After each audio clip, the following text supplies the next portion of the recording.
अध्याय 48 सद्गुरु के लक्षण। एक श्री शेवड़े और दो श्री सपटनेकर व श्रीमती सपटनेकर। 3 संतति दान। अध्याय प्रारंभ करने से पूर्व किसी ने हेमत पंत से प्रश्न किया कि साईं बाबा गुरु थे या सद्गुरु। इसके उत्तर में हेमत पंत ने सद्गुरु के लक्षणों का निम्न प्रकार वर्णन करते हैं। सद्गुरु के लक्षण: जो वेद और वेदांत तथा छह शास्त्रों की शिक्षा प्रदान करके ब्रह्मा विषयक मधुर व्याख्यान देने में पारंगत हो तथा जो अपने श्वासोच्छ्वास क्रियाओं पर नियंत्रण कर सहज ही मुद्राएं लगाकर अपने शिष्यों को मंत्रोपदेश दे, निश्चित अवधि में यथोचित संख्या का जाप करने का आदेश दे और केवल अपने वाक् चातुर्य से ही उन्हें जीवन के अंतिम ध्येय का दर्शन कराता हो तथा जिसे स्वयं आत्म साक्षात्कार न हुआ हो वह सद्गुरु नहीं, वरन जो अपने आचरणों से लौकिक व पारलौकिक सुखों से विरक्ति की भावना का निर्माण कर हमें आत्मानुभूति का रसास्वादन करा दे तथा जो अपने शिष्यों को क्रियात्मक और प्रत्यक्ष ज्ञान आत्मानुभूति करा दे, उसे ही सद्गुरु कहते हैं। जो स्वयं ही आत्म साक्षात्कार से वंचित हैं, जो वे भला अपने अनुयायियों को किस प्रकार अनुभूति करा सकते हैं। सद्गुरु स्वप्न में भी अपने शिष्य से कोई लाभ या सेवा शुश्रूषा की लालसा नहीं करते, वरन स्वयं उनकी सेवा करने को ही उद्यत रहते हैं। उन्हें यह कभी भी भान नहीं होता है कि मैं कोई महान हूँ और मेरा शिष्य मुझसे तुच्छ है, अपितु उसे अपने ही सदृश या ब्रह्मस्वरूप समझा करते हैं। सद्गुरु की मुख्य विशेषता यही है कि उनके हृदय में सदैव परम शांति विद्यमान रहती है। वे कभी अस्थिर या अशांत नहीं होते और न उन्हें अपने ज्ञान का ही लेशमात्र गर्व होता है। उनके लिए राजा रंक स्वर्ग अपवर्ग सब एक ही समान है। हेमत पंत कहते हैं कि मुझे गत जन्मों के शुभ संस्कारों के परिणाम स्वरूप श्री साईं बाबा सदृश सद्गुरु के चरणों की प्राप्ति तथा उनके कृपापात्र बनने का सौभाग्य प्राप्त हुआ। वे अपने युवावस्था में चिलम के अतिरिक्त कुछ संग्रह न किया करते थे, न उनके बाल बच्चे तथा मित्र थे, न घर बार था और न उन्हें किसी प्रकार का आश्रय प्राप्त था। 18 वर्ष की अवस्था से ही उनका मनोनिग्रह बड़ा विलक्षण था। वे निर्भय होकर निर्जन स्थानों में विचरण करते एवं सदा आत्मलीन रहते थे। उनका कथन था कि मैं सदा भक्त के पराधीन रहता हूँ। जब वे शरीर में थे उस समय भक्तों ने जो अनुभव किया उनके समाधिस्थ होने पश्चात आज भी जो उनके शरणागत हो चुके हैं उन्हें उसी प्रकार अनुभव होते हैं। भक्तों को तो केवल इतना ही यथेष्ट है कि यदि वे अपने हृदय को भक्ति और विश्वास का दीपक बनाकर उसमें प्रेम की ज्योति प्रज्वलित करे तो ज्ञान ज्योति आत्म साक्षात्कार स्वयं प्रकाशित हो उठेगी। प्रेम के अभाव में शुष्क अज्ञान व्यर्थ है, ऐसा ज्ञान किसी को भी लाभप्रद नहीं हो सकता। प्रेम के अभाव में संतोष नहीं होता, इसलिए हमारा प्रेम असीम और अटूट होना चाहिए। प्रेम की कीर्ति का गुणगान कौन कर सकता है, जिसकी तुलना में समस्त वस्तुएं तुच्छ जान पड़ती है। प्रेम रहित पठन पाठन सब निष्फल है। प्रेमांकुर के उदय होते ही भक्ति वैरागी शांति और कल्याण रूपी संपत्ति सहज ही प्राप्त हो जाती है। जब तक किसी वस्तु के लिए प्रेम उत्पन्न नहीं होता तब तक उसे प्राप्त करने की भावना ही उत्पन्न नहीं होती। इसलिए जहाँ व्याकुलता और प्रेम है वहाँ भगवान स्वयं प्रकट हो जाते हैं। भाव में ही प्रेम अंतर्निहित है और वही मोक्ष का कारणीभूत है। यदि कोई व्यक्ति कलुषित भाव से भी किसी सच्चे संत के चरण पकड़ ले तो भी यह निश्चित है कि वह अवश्य तर जाएगा। ऐसी ही कथा नीचे दर्शाई गई है। श्री शेवड़े अक्कलकोट सोलापुर जिला के श्री सपटनेकर वकालत का अध्ययन कर रहे थे। एक दिन उनकी अपने सहपाठी श्री शेवड़े से भेंट हुई। अन्य और भी विद्यार्थी वहां एकत्रित हुए और सबने अपनी अपनी अध्ययन संबंधी योग्यता का परस्पर परीक्षण किया। प्रश्नोत्तरों से विदित हो गया कि सबसे कम अध्ययन श्री शेवड़े का है और वे परीक्षा में बैठने के अयोग्य है। जब सब मित्रों ने मिलकर उनका उपहास किया तब शेवड़े ने कहा कि यद्यपि मेरा अध्ययन अपूर्ण है तो भी मैं परीक्षा में अवश्य उत्तीर्ण हो जाऊंगा। मेरे साईं बाबा ही सबको सफलता देने वाले हैं। श्री सपटनेकर को यह सुनकर आश्चर्य हुआ और उन्होंने श्री शेवड़े से पूछा कि ये साईं बाबा कौन है जिनका तुम इतना गुणगान कर रहे हो। उन्होंने उत्तर दिया कि वे एक फकीर हैं जो शिरडी अहमदनगर की एक मस्जिद में निवास करते हैं। वे महान सत्पुरुष हैं। ऐसे अन्य संत भी हो सकते हैं परंतु वे उनसे अद्वितीय हैं। जब तक पूर्व जन्म के शुभ संस्कार संचित न हो तब तक उनसे भेंट होना दुर्लभ है। मेरी तो उन पर पूर्ण श्रद्धा है। उनके श्रीमुख से निकले वचन कभी असत्य नहीं होते। उन्होंने ही मुझे विश्वास दिलाया है कि मैं अगले वर्ष परीक्षा में अवश्य उत्तीर्ण हो जाऊंगा। मेरा भी अटल विश्वास है कि मैं उनकी कृपा से परीक्षा में अवश्य ही सफलता पाऊंगा। श्री सपटनेकर को अपने मित्र के ऐसे विश्वास पर हंसी आ गई और साथ ही श्री साईं बाबा का भी उन्होंने उपहास किया। भविष्य में जब शेवड़े दोनों परीक्षाओं में उत्तीर्ण हो गए तब सपटनेकर को यह जानकर बड़ा आश्चर्य हुआ।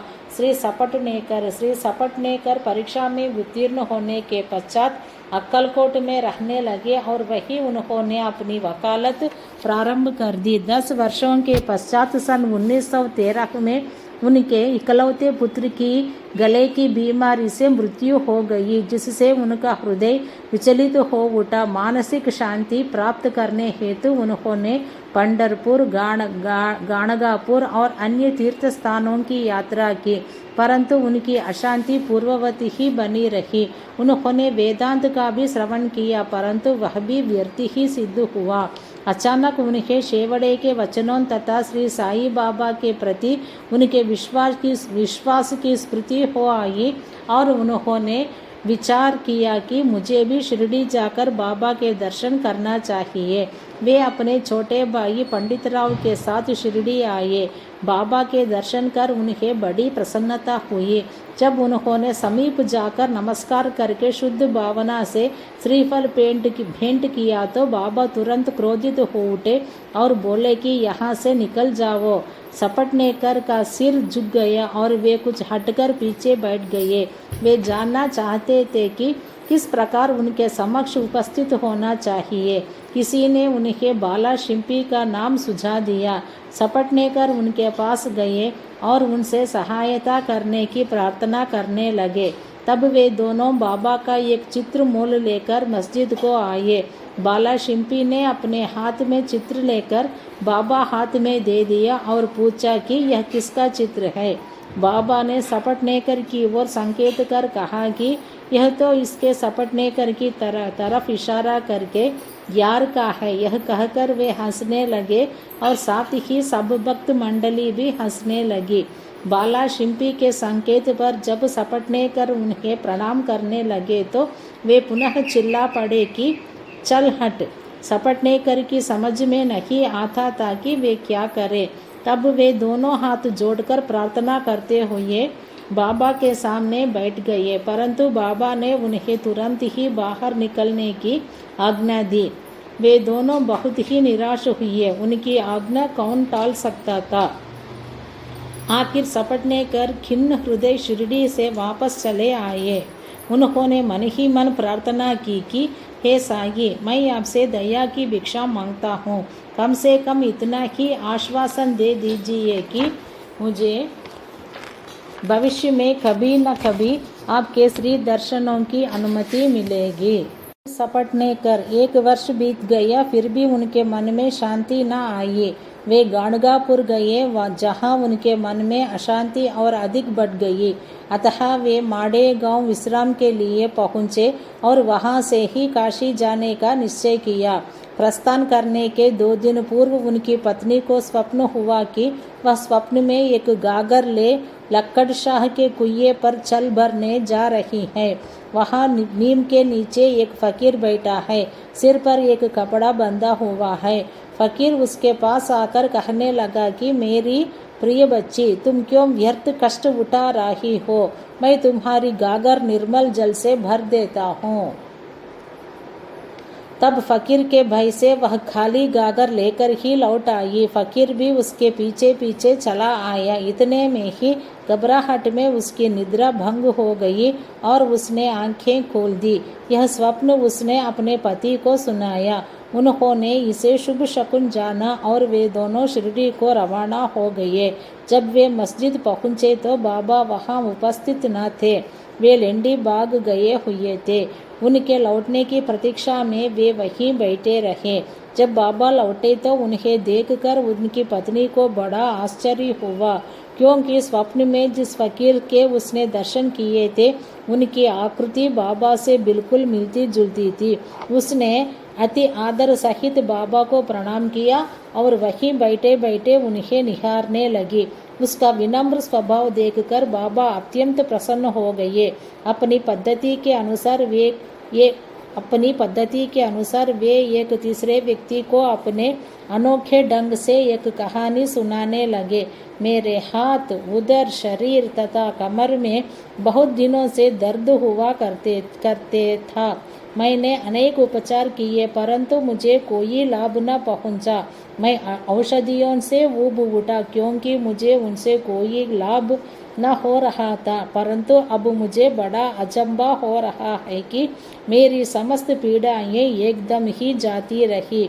यद्यपि किसी का नाम नहीं लिया गया था, परंतु यह चर्चा स्वयं श्रीमती सपटनेकर की थी। उनकी पीड़ा, जैसा बाबा ने अपनी अभी कहा, सर्वदा मिट गई और वे अत्यंत प्रसन्न हो गई। संतति दान। तब श्री सपटनेकर दर्शन के लिए आगे बढ़े, परंतु उनका पूर्वोक्त वचनों से ही स्वागत हुआ कि चल हट। इस बार वे बहुत धैर्य और नम्रता धारण करके आए थे। उन्होंने कहा कि पिछले कर्मों के कारण ही बाबा मुझसे अप्रसन्न है और उन्होंने अपना चरित्र सुधारने का और बाबा से एकांत में भेंट करके अपने पिछले कर्मों की क्षमा मांगने का निश्चय किया। उन्होंने वैसा ही किया भी और अब जब उन्होंने अपना मस्तक उनके श्री चरणों पर रखा तो बाबा ने उन्हें आशीर्वाद दिया। अभी सपटनेकर उनके चरण दबाते हुए बैठे ही थे कि इतने में एक गडेरिन आई और बाबा की कमर दबाने लगी। तब वे सदैव की भांति एक बनिए की कहानी सुनाने लगे। जब उन्होंने उसके जीवन के अनेकों परिवर्तन तथा उसके इकलौते पुत्र की मृत्यु का हाल सुनाया तो सपटनेकर को अत्यंत आश्चर्य हुआ कि जो कथा वे सुना रहे हैं वह तो मेरी ही है। उन्हें बड़ा अचंभा हुआ कि उनको मेरे जीवन की प्रत्येक बात का पता कैसे चल गया। अब उन्हें विदित हो गया कि बाबा अंतर्यामी है और सबके हृदय का पूरा पूरा रहस्य जानते हैं। यह विचार उनके मन में आया ही था कि गडरिन से वार्तालाप चालू रखते हुए बाबा सपटनेकर की ओर संकेत कर कहने लगे कि यह भला आदमी मुझ पर दोषारोपण करता है कि मैंने ही इसके पुत्र को मार डाला है। क्या मैं लोगों के बच्चों के प्राण हरण करता हूँ? फिर ये महाशय मस्जिद में आकर अब क्यों चीख पुकार मचाते हैं? अब मैं एक काम करूँगा, अब मैं उसी बालक को फिर से इनकी पत्नी के घर में ला दूंगा। ऐसा कहकर बाबा ने अपने वरदहस्त सपटनेकर के सिर पर रखा और उसे सांत्वना देते हुए कहा कि ये चरण अधिक पुरातन तथा पवित्र है। जब तुम चिंता से मुक्त होकर मुझ पर पूरा विश्वास करोगे तभी तुम्हें अपने ध्येय की प्राप्ति हो जाएगी। सपटनेकर का हृदय गदगद हो उठा। तब अश्रुधारा से उनके चरण धोकर वे अपने निवास स्थान पर लौट आए और फिर पूजन की तैयारी कर नैवेद्य आदि लेकर वे सपत्नीक मस्जिद में आए। वे इसी प्रकार नित्य नैवेद्य चढ़ाते और बाबा से प्रसाद ग्रहण करते रहे। मस्जिद में अपार भीड़ होते हुए भी वे वहां जाकर उन्हें बार बार नमस्कार करते थे।